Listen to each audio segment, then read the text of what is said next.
Eh bien, bonjour. Donc, on va commencer par un sujet qui a rien à voir sans doute avec le titre qu'il y aura. Je ne sais pas encore quel est le titre, mais tout à l'heure je l'avais et il va certainement revenir sous une forme ou une autre. Et donc, ce par quoi je vais commencer, ça a pas forcément rien à voir, mais c'est pas le sujet. Ce par quoi je vais commencer, c'est un truc que j'aurais dû faire hier, mais j'ai pas eu le temps parce que j'ai eu plein de trucs, et donc c'est un truc qui est venu dans la dialectique. Je vais pas dire la parole, je vais dire la dialectique. Parce que j'ai réalisé hier aussi que c'était en fait ce fait de parler à haute voix, c'était une forme de dialectique du moi et de l'inconscient. Ça, c'est un titre d'un bouquin de Carl Gustav Jung, et parce qu'en fait, c'est beaucoup ça. Euh, quand on parle à haute voix, on s'adresse à soi-même. Mais qui s'adresse à soi-même? C'est le conscient, donc le moi, qui s'adresse à l'inconscient, donc le ça, voire le soi. Alors, ouais, bon, je rentre pas là-dedans. Donc c'était surtout pour une histoire de linguistique. Euh, sur les termes de conscience, sur les termes d'intelligence, euh, bon, la linguistique, j'en ai pas fait beaucoup, j'en ai fait juste un an à la fac, mais après, c'est d'avoir passé 15 ans avec quelqu'un qui était un latiniste pur et dur et qui avait fait aussi un petit peu de grec comme ça en dilettante, donc qui était toujours en train de me dire les racines des mots et tout ça, donc c'était hyper formateur, et hyper intéressant, hyper utile, hyper pertinent dans mon travail de recherche. Et, euh, et du coup, les mots conscients, donc je me suis interrogée sur la valeur du mot conscient, enfin surtout sur la valeur du mot inconscient, hier donc dans la dialectique, et il est apparu qu'en fait, euh, en se disant l'inconscient n'est pas inconscient, donc il faut faire la différence entre le non commun, inconscient, et le fait d'être inconscient, l'adjectif. Déjà, c'est pas la même chose. Donc effectivement, l'inconscient non commun n'est pas inconscient adjectif. Déjà, d'une part, pour commencer. Ensuite, du coup, en effet miroir, le conscient, est-ce qu'il est conscient? Alors, si on le compare à la forme de conscience de l'inconscient, je dis bien la forme de conscience, parce qu'on verra plus tard que, en fait, l'inconscient n'a pas de forme de conscience. Donc, le conscient n'est pas spécialement conscient, il est même très inconscient, comme quand on dit t'es inconscient, t'es pas très prédictif, enfin, t'as pas l'esprit d'extrapolation. Euh, donc, euh, du coup, le conscient, il est pas très conscient, alors qu'en fait, si on va dans le sens profond du terme, il l'est profondément. Pourquoi? Ben parce que conscient, ça veut dire être scient avec, c'est-à-dire de savoir avec quelque chose. Donc savoir, c'est voir ça, c'est donc le fait de vénérer quelque chose en face. Donc ça, la conscience demande une réflexion. Donc vous voyez peut-être où je veux en venir. Donc ça veut dire être conscient de quelque chose, donc ça veut dire qu'il y a un sujet et un agissant et un agi. C'est-à-dire ben, celui qui regarde et celui qui est vu. Donc le conscient, il est conscient. Parce qu'en fait, il fonctionne qu'avec de la réflexion. L'inconscient, il n'est pas conscient, si on va par là, donc, parce qu'en fait, il ne fonctionne pas avec de la réflexion, ou très très très très peu. Alors du coup, vient la notion d'intelligence. Et même là, on va voir que ça a des limites. Parce que, et du coup, on en arrivera à quelque chose de plus précis, avec les termes. Parce qu'alors, si le conscient est conscient parce qu'il est réflexif, et que l'inconscient n'est pas vraiment conscient parce qu'il est extrêmement peu réflexif, alors à ce moment-là, on va s'interroger sur le mot intelligence. Est-ce que l'inconscient est intelligent? Oui, extrêmement. Enfin, extrêmement. Pareil, ça va être remis un petit peu en cause par le sens du mot intelligence. Donc pareil, on fait la même chose, il y a l'intelligence et le fait d'être intelligent. Donc il y a l'intelligence non commun et l'intelligent adjectif. Est-ce que l'intelligence est intelligente? Bon, oui, s'il n'y a pas de paradoxe là-dedans, elle va certainement l'être. effectivement, puisque le rôle de l'intelligence est de pouvoir relier les choses entre elles. C'est la signification originelle du mot intelligence. Interreligare. Et donc, du coup, elle va être intelligente, c'est-à-dire qu'elle va être capable de relier les choses entre elles. Donc l'inconscient, paradoxalement, il est capable de faire ça. C'est de l'intelligence. Alors c'est une intelligence et c'est intelligent. Donc ça induit cette petite réflexivité dont je parlais sur l'inconscient, mais elle est assez moindre. Elle est assez moindre, mais je dirais qu'elle est à mesure de l'atomique. C'est-à-dire que plus c'est petit et plus c'est puissant. Voilà. C'est-à-dire que sa réflexivité est très très petite, mais en fait l'intelligence qu'elle va en retirer, elle est homéopathiquement proportionnelle. Donc elle décuple, elle multiplie, plus c'est infime et plus c'est fort. Donc voilà, ça c'est intéressant de le noter, je ne l'avais pas hier dans la dialectique. Et donc du coup, le conscient, est-ce qu'il est intelligent? Alors le conscient, il a une certaine forme d'intelligence, il a une certaine capacité à être intelligent, parce que dans la réflexion, bah, c'est surtout du data, mais c'est relier les data entre eux. Voilà. Tout comme le fait l'inconscient, il relie une certaine forme de data entre elles. Donc, bah oui, le conscient, il est quand même assez intelligent. Maintenant, il ne l'est pas autant parce qu'en fait, il est grossier. Dans le sens, je dirais, dans le sens utile, pas grossier dans le sens vulgaire.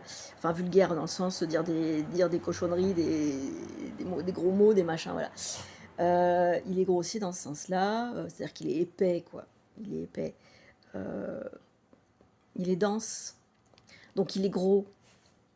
Tandis que l'inconscient est petit au niveau du macro, du micro, tout ça. Le conscient, c'est du macro, c'est du neurone. Et l'inconscient, c'est du micro parce que ça va être du proton, ça va être des gluons, ça va être pas des neutrons parce que du coup ils équilibrent, ils font pas de valeur. Ça va être plein de trop. Ça peut être des particules de taux aussi, même si elles sont soi-disant éphémères. Enfin bon, voilà. Profondément, ça va être ça l'inconscient. Et il y a une réflexivité moindre, mais très puissante dans l'intelligence. Alors maintenant, effectivement, est-ce qu'on peut appeler intelligence? Alors, est-ce qu'on peut appeler conscience ce qu'on appelait Dieu dans le concept fin de ce qui n'a pas de commencement ni de fin? Donc, ce qui est non local, ce qui est donc hors espace-temps. Eh ben non, on ne peut pas. Avec ces analyses-là, on ne peut pas dire la conscience est un élément non local hors espace-temps, parce qu'il y a une réflexivité. Donc même l'intelligence, c'est pareil, elle induit une réflexivité, puisqu'elle relie les choses entre elles. Donc ça demande des fractales autour. Donc réflexivité, donc c'est pas du non local, c'est pas hors espace-temps. La seule chose qui serait hors espace-temps, si on va par là, en linguistique comme en physique nucléaire, c'est l'énergie. Alors c'est pas de l'énergie, c'est l'énergie avec un E majuscule, un E majuscule. Donc ça veut dire c'est l'émotion, parce que l'énergie ça veut dire le mouvement de l'émotion. Donc ça serait en fait même à la limite, l'origine de tout non local c'est l'émotion. Et même pas parce que du coup dans émotion, alors non, en fait c'est pas énergie qui veut dire le mouvement de l'énergie, c'est émotion qui veut dire le mouvement de l'énergie. Donc motion ça veut dire énergie, donc énergie ça veut dire mouvement, donc c'est pas encore ça. Parce qu'emotion ça veut dire mouvement de l'énergie. Donc ça peut pas encore être l'énergie. Bah, comme disaient les juifs, hein, c'est un truc qui n'a pas de nom en fait, c'est inqualifiable. Voilà, je dirais que ce qui est hors espace-temps est inqualifiable. Parce que, comme disait Francis, dès qu'il y a langage, il y a artifice, quoi. Donc, ouais, c'est en fait le seul mot qu'on peut mettre sur la chose hors espace-temps, c'est innommable. C'est l'innommable. Alors, pas dans le sens où c'est affreux, pervers, un peu comme Hitler, un truc comme ça, qui a fait des choses innommables. C'est pas dans ce sens-là, c'est dans le sens où effectivement qu'on ne peut pas nommer, inqualifiable. Mais je trouve que innommable, c'est pas mal. Alors, moi, j'aimais bien appeler ça, parce que ça, en fait, c'est... Ça, le ça ultra profond, quoi. Parce que le ça, c'est quand même l'inconscient, hein, en psychologie. Mais en physique nucléaire, le ça, il peut pas être comparable au ça psychologique. Dans le sens où moi, j'utilise le mot ça. Et je l'utilise avec 2 majuscules. En général, quand je fais référence à la chose innommable qui est hors espace-temps, je l'écris ça, CCD majuscule et A majuscule.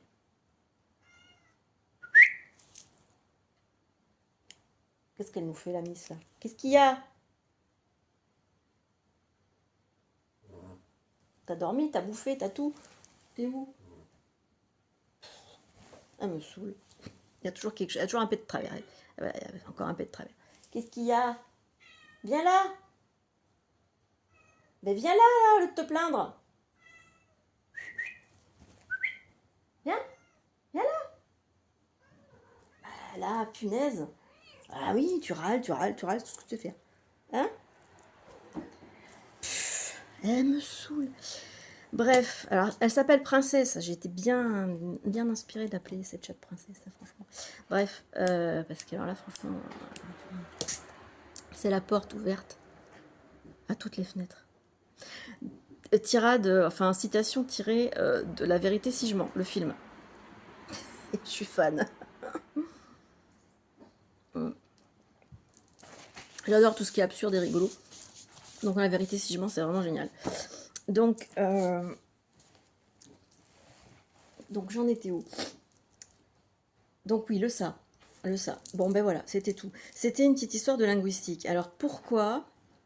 Ben parce que dans bien des cas, hein, quelles que soient les situations de dialogue, c'est-à-dire d'interaction entre les êtres, on a tous des référentiels depuis le point où on regarde les choses. Et même soit on bouge, quoi. On va à droite, à gauche, en haut, en bas, en avant, en arrière. Donc à chaque fois, même soi-même, on peut changer de point de vue, c'est-à-dire de point d'observation d'une chose qu'on va regarder. Et ce changement de point de vue va entraîner une coloration, un panorama différent. Donc l'utilisation des mots. Alors du coup, j'ai vu cette citation de Tesla que j'ai prise. Je me suis dit même, je me la suis enregistrée. J'ai pris un screenshot. Parce que même si elle est assez dense, elle représente bien ce que c'est que le conflit entre les êtres. C'est toujours un problème de dialectique. Enfin, pas de dialectique, de linguistique. C'est-à-dire la valeur que Pierre va mettre sur un mot et l'autre valeur que Paul va mettre sur le même mot. Et puis du coup, ils vont s'engueuler parce qu'ils ne sont pas d'accord sur les valeurs. C'est pas le mot qui pose problème, c'est les valeurs que chacun va donner au mot.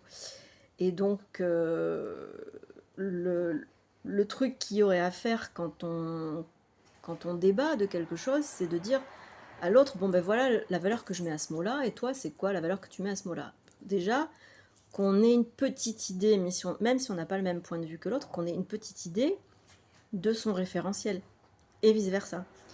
Et ensuite, on peut essayer de dialoguer, même si c'est pas... Alors, disons que ça demande après, pour qu'on puisse arriver à quelque chose qui soit constructif, ça demande que pendant un certain temps, on puisse parler selon le référentiel de l'autre, être capable de parler selon le référentiel de l'autre, et que l'autre soit capable de parler selon notre référentiel.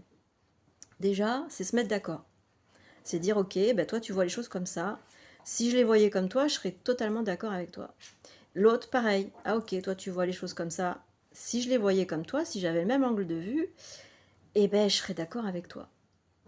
Alors maintenant, chacun, il va dire, ben voilà pourquoi moi je les vois autrement. Et puis après, quand vous avez fait ça, il n'y a plus de raison de se foutre sur la gueule, quoi. Voilà. Je veux dire, chacun il aspire à la paix individuellement. Cette crise de paix, là, comme dit Bernard. Chacun il aspire à la paix, mais quand il est en dialogue avec quelqu'un, il ne fait pas l'effort de la paix, de l'harmonie. Donc, c'est bien joli de se plaindre des autres, hein, l'enfer c'est les autres, c'est bien, super, ouais, ouais. Ça fait vraiment avancer le schmilblick, mais on s'en sortira pas comme ça, quoi. Et si on prétend être des gens conscients, dans le sens habituel, pas dans le sens que je viens d'expliquer, mais malgré tout, aussi dans le sens que je viens d'expliquer, parce que c'est de la réflexivité. On est en interaction, donc on est des êtres conscients, puisque dès qu'on est en interaction, on est des êtres conscients. Mais si on rajoute la signification qu'on y met d'habitude, c'est-à-dire qu'on est un petit peu intelligent, quoi, quand on est conscient. Mais est-ce qu'on est intelligent vraiment? Est-ce qu'on relie les choses entre elles? Les choses qui s'opposent, est-ce qu'on les relie entre elles? Parce que c'est ça, être intelligent, en fait. Donc, voilà, j'avais envie de dire ça. Parce que justement, hier dans la dialectique du moi et de l'inconscient, il y a ça qui s'est quand même clarifié. Et j'avais envie d'en parler, seulement le problème c'est que j'avais des tas de trucs à faire et je me dis, ah, j'ai autre chose à foutre que faire une vidéo. Donc j'ai fait mes affaires et je me suis dit, on verra plus tard. Ou pas. Et puis effectivement c'est revenu, donc c'est parfait. En plus ça a pris moins de temps que hier, parce que hier la dialectique elle a quand même duré pas mal, et c'est bien parce que je vous en donne que le résultat, quoi. Bon, là, donc ce que je voulais faire comme vidéo, c'était sur le sujet, parce que j'ai donc réécouté, parce que j'étais à la recherche, j'ai à nouveau un petit peu de temps, j'étais à la recherche de ce moment-là qui m'avait fait bugger sur la vidéo de Francis sur les feux créateurs-destructeurs. Alors je vais dire créateur-destructeur parce que c'est un peu long, créateur-destructeur, destructeur-créateur. Donc ça, c'est implicite que le feu créateur, il est aussi destructeur, et c'est implicite que le feu destructeur, il est aussi créateur. Tout ça, tout est polarisé. Donc moi, je vais faire l'économie de la longue phrase, et je vais dire créateur-destructeur, parce que dans la logique que le Francis a intimée, c'est qu'en fait, l'instruction, entre guillemets, va commencer par... et dans la cognition vibratoire, Bernard part de l'instruction d'une manière très intéressante. Il n'en fait pas quelque chose, comme on dit dans le supramental, il n'en fait pas quelque chose de... Comme l'instruction supramentale est très colorée. Le terme instruction supramentale est très coloré, très spécifique au supramental, genre il y a une doxa, quoi. En gros, ouais. Putain, la doxa ras le cul, quoi. Ouais. Bref. Mais pour Bernard, là, dans Cognition vibratoire, le FP23, l'instruction, c'est quelque chose de plus général. Enfin, lui, il le généralise beaucoup, et il le donne sur des générations. Et il dit qu'en fait, il y a une instruction qui est donnée sur des générations, et cette instruction, elle va imprégner la masse, la population, quoi. Je trouvais cette nuance intéressante, hein, ça lui appartient, c'est son point de vue, mais ça sort un petit peu du cadre, l'instruction supramentale, là, qui est le dogme à respecter, machin, le truc. Et donc, je sais plus pourquoi je disais ça, donc oui, parce qu'en fait, ça commence par la création, enfin, par le créateur, par le feu créateur, dans ce qu'expliquait Francis. L'instruction supramentale, elle commence, comme toutes les instructions ésotériques, hein, de toute manière, parce que l'instruction supramentale est une instruction ésotérique. Hein. Donc, parce qu'elle est tirée de la théosophie, elle est tirée de quoi d'autre? De l'hermétisme, un peu d'alchimie et un peu de psychologie jungienne. Quand Bernard dit qu'il n'a pas cherché, etc., c'est faux. Hein. Il a énormément étudié. Il s'est imprégné, donc il a imprégné sa mémoire d'énormément de courants de pensée. Enfin, énormément, pas tant que ça, mais bon, je dirais théosophie, alchimie, hermétisme. Et encore, il n'est pas forcément conscient qu'il s'est imprégné d'hermétisme, mais de toute manière, la théosophie est imprégnée d'hermétisme, donc voilà. Partant de là, Bernard, il a forcément été imprégné d'hermétisme. Donc cette instruction supramentale, elle commence par un feu créateur-destructeur. Parce que le feu créateur-destructeur, il s'adapte à son marché. Voilà, pour résumer un peu ce qu'a expliqué Francis, j'ai trouvé ça très très pertinent. Le feu créateur-destructeur, pour tout dire au complet, c'est-à-dire que là, avec son opposé, donc le créateur, il va s'adapter à son marché. Le cas de Bernard, ben, il était avec un marché, puisqu'il faisait un business, hein. Mais même si on ne fait pas un business monétaire, on fait un business égoïque. Voilà. Donc, on peut toujours parler de business. Que ce soit pour faire gonfler son porte-monnaie ou pour faire gonfler son ego, voire les deux, c'est toujours un business. Donc, du coup, Bernard, il s'adaptait à un marché qui était une population chrétienne qui commençait à en avoir un petit peu marre des dogmes chrétiens et qui avait envie d'en sortir. Et voilà. Donc, il a repris les basiques du christianisme et il les a mis à une sauce théosophique. Pour résumer, c'est un peu ça, hein. C'est-à-dire Blavatsky, Steiner, et puis bah, il y avait Besan. Alors Besan a instruit Krishnamurti.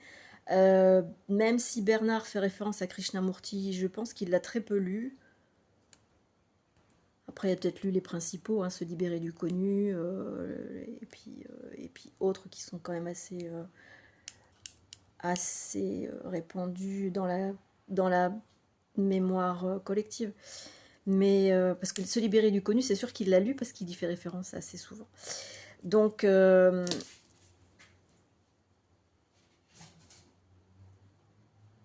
oui, c'est ça.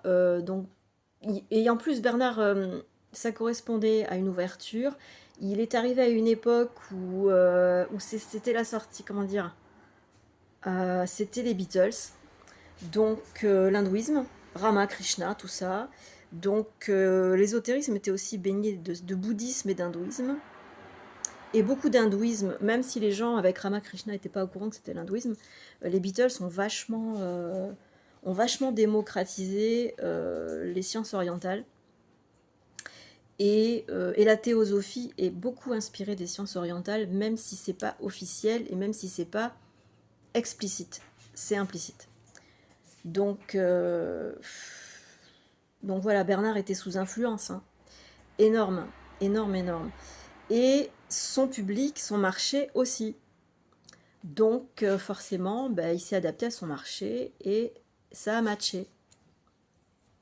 Voilà. Donc il était créateur-destructeur, c'est-à-dire que bah, il brossait dans le sens du poil. Et il tirait pas sur le brin d'herbe pour le faire pousser. Qui c'est qui dit ça? Bah, c'est Steiner, je crois. On ne tire pas sur un brin d'herbe pour le faire pousser. Je crois bien que c'était Steiner qui disait ça. C'est intelligent, hein, y a pas à dire. Mais justement, voilà. On va passer au truc plus intéressant, c'est-à-dire le feu destructeur créateur. C'est vraiment ça qui est intéressant aujourd'hui. Parce que la question... j'ai eu envie de faire cette vidéo plus précisément parce que j'étais tombée sur une phrase de Francis. Voilà. C'est correct. Alors, d'abord, il est un petit peu dans la critique du fait d'être dans le créateur-destructeur, mais une critique tout à fait neutre. Et puis, donc, il explique que le feu créateur-destructeur respecte le temps des autres, mais il remet un peu ça en cause, et c'est très bien, tout en disant, mais c'est correct de respecter le temps des autres. Alors, oui, ça l'était. Ça l'était parce que il fallait qu'il y ait une instruction ésotérique déjà pour mettre par terre. Donc c'était quand même destructeur. Alors c'était créateur dans le sens où ça brossait dans le sens du poil, ça s'adaptait au courant qui était en train de se mettre en place, c'est-à-dire de remise en cause des doctrines chrétiennes. Donc on allait vers l'ésotérisme qui remettait ça en cause, donc il suivait le courant, il s'adaptait au marché, et ça matchait forcément. Du coup, ça détruisait aussi, parce que, je sais plus l'idée, peu importe, vous avez dû la continuer sur la ligne de temps qui s'est lancée à ce moment-là. Donc, c'est pas grave si je l'ai perdu. Donc, ce truc de respecter le temps des autres, c'est plus le moment. Parce qu'aujourd'hui, en fait, voilà, c'est ça. Il y avait besoin de cette instruction de masse. Donc, il fallait des créateurs-destructeurs. Parce qu'il y avait besoin de suivre un besoin, de passer à autre chose, des doctrines chrétiennes. C'est-à-dire de culpabilité, de ci, de là, machin. Et de rédemption, comment ça s'appelle là, le salut, et puis là, ben, c'est un autre truc que la rédemption, là, enfin le truc comme quoi on fait pénitence, enfin c'est un autre mot que pénitence, hein, bien sûr, mais un mot chrétien, parce que pénitence, c'est pas vraiment chrétien, c'est peut-être plutôt, je sais plus trop de quoi ça vient le mot pénitence. C'est assez moyenâgeux, bon si c'est chrétien, c'est post-chrétien quoi, enfin bref. Donc, répondre à un courant de pensée qui est en train d'évoluer vers une ouverture un peu plus laïque, on va dire. Même si ça reste mystique, c'est quand même un peu plus laïque par rapport à se détacher du pouvoir de l'Église, de l'hégémonie de l'Église. Je parle le pouvoir intellectuel. Parce qu'il a été économique, politique, etc. Mais il est resté longtemps, bien plus longtemps encore intellectuel. Donc du coup, il fallait se libérer de ça, c'était le moment. Et Bernard, il est arrivé là. Donc il est bien tombé. Et ça a fait ses choux blancs, hein, forcément. Donc, l'histoire aujourd'hui, c'est est-ce qu'on est là encore pour respecter le temps de l'autre? Et d'abord, est-ce que Bernard, il y avait un certain humanisme de respecter le temps de l'autre, bien qu'il faisait souvent des chocs à l'ego, hein, mais il s'adaptait à son marché. Il faisait son business. Il avait aussi le souci de ne pas froisser, de ne pas brusquer, d'être fidèle au truc du brin d'herbe de Steiner. Voilà. Aujourd'hui, on n'en est pas là, parce qu'aujourd'hui, on en est à un stade de l'individuation collective, et forcément individuelle, hein, parce que ça demande, le collectif demande une somme d'individus. Donc on en est à un stade d'individuation où il y a déjà une certaine autonomisation des individus. Donc on n'a plus besoin déjà de respecter le temps des autres, parce qu'il n'y a pas besoin de s'adapter à un marché.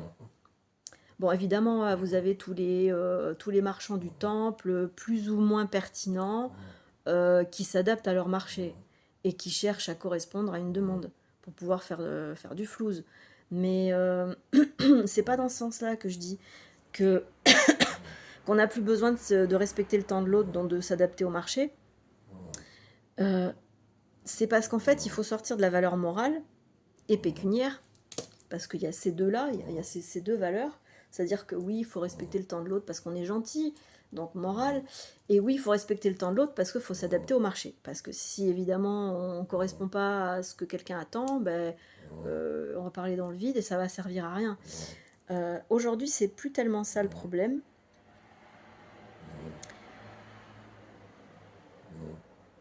C'est pour ça qu'aujourd'hui, là, je suis gênée par le mot devoir et responsabilité. Parce qu'autrefois, on pouvait mettre des valeurs morales sur l'instruction et sur la parole. Aujourd'hui, je pense que non. Parce qu'aujourd'hui, n'importe qui est capable d'utiliser l'outil que tout le monde a, la parole, donc la dialectique du moi et de l'inconscient. Tout le monde en est capable aujourd'hui. Alors, je ne reprendrai pas tous les trucs de Francis, hein, allez écouter ce qu'il a dit, il a tout très, très bien expliqué ces choses-là. Donc, la parole, oui, donc la dialectique du moi et de l'inconscient, c'est super important. Alors évidemment, comme disait Francis, moi j'ai mon langage, hein, c'est de la dialectique du moi et de l'inconscient, donc du mental, mais c'est aussi de la dialectique du moi et du subconscient, c'est-à-dire de l'astral. Donc, on est imprégné des deux. Donc c'est pas la peine de s'imaginer qu'on a la science infuse pure et sans scorie, parce que c'est pas le cas. Et puis même moi, de toute manière, je mets en doute tout le temps le fait qu'on soit dans l'esprit. Parce que tout ce qu'on dit, même si c'est du néotype, si ça n'a jamais été dit, si c'est pas archétypal, ça le sera toujours quelque part et on n'est pas au courant. C'est-à-dire que c'est comme quand on pose une question, j'ai expliqué il n'y a pas très longtemps, comme quand on pose une question. On croit que la question, c'est du néotype, mais pas du tout. La question, elle correspond à une réponse qui existe déjà. Donc, quand on pose la question, c'est qu'en fait, l'inconscient, il recèle la réponse et que par synchronicité, il va générer par programmation et par patron d'interférence des programmations de tout le monde, collectif, il va générer un moment où la question, on va la recevoir, on va la capter. C'est-à-dire la question, c'est la polarité de la réponse. C'est-à-dire qu'à un moment donné de la programmation, et donc du patron d'interférence des programmations, on va vivre une situation interactive qui va faire que la question, elle va nous être envoyée. On va la recevoir. Et donc la question, elle répond à ce que maintenant je pourrais appeler une résonance résiduelle, c'est-à-dire qu'elle répond à un fil qui est tendu par intrication entre la réponse et la question. Et donc la réponse est une chose qui existe dans le noyau atomique, c'est-à-dire dans l'inconscient, et elle appelle sa question. Parce que, en fait, c'est un verbe qui veut se faire chair. La réponse, c'est un verbe qui veut se faire chair. Et donc, à un moment donné, c'est possible dans la densité qu'elle se fasse chair. Donc, elle envoie la question et quelqu'un la pose, la parle. Donc, quand c'est parlé, c'est le rôle de l'observateur, c'est-à-dire de faire effondrer la fonction d'onde qui est la réponse. Et donc, du coup, cette question-là, c'est une observation qui va faire effondrer la réponse. Et donc ça vaut pour tout. Dès qu'on se pose un questionnement, ça veut dire que c'est prêt à germer. Voilà, c'est prêt à éclore, que le germe est prêt à éclore, plus exactement. Donc, je reviens au truc de est-ce que c'est correct de respecter le temps de l'autre? Alors ça l'était, aujourd'hui c'est correct évidemment parce que c'est la bien-pensance fait que c'est toujours sympa de respecter moralement le fait que quelqu'un soit moins avancé sur une chose en particulier et que du coup si on est plus avancé on va pas forcément lui rentrer dedans et lui dire regarde tu peux voir si moi je le vois tu peux le voir là quoi. Le problème c'est que moi j'ai eu ça il y a pas très longtemps avec un ami et ça m'a énervé, ça m'a surtout énervé parce que ça remettait en question la valeur d'une chose que j'étais en train de regarder. Et c'est surtout là-dessus que ça m'a énervé. Mais j'ai quand même regardé le phénomène. Le phénomène, c'est la condescendance.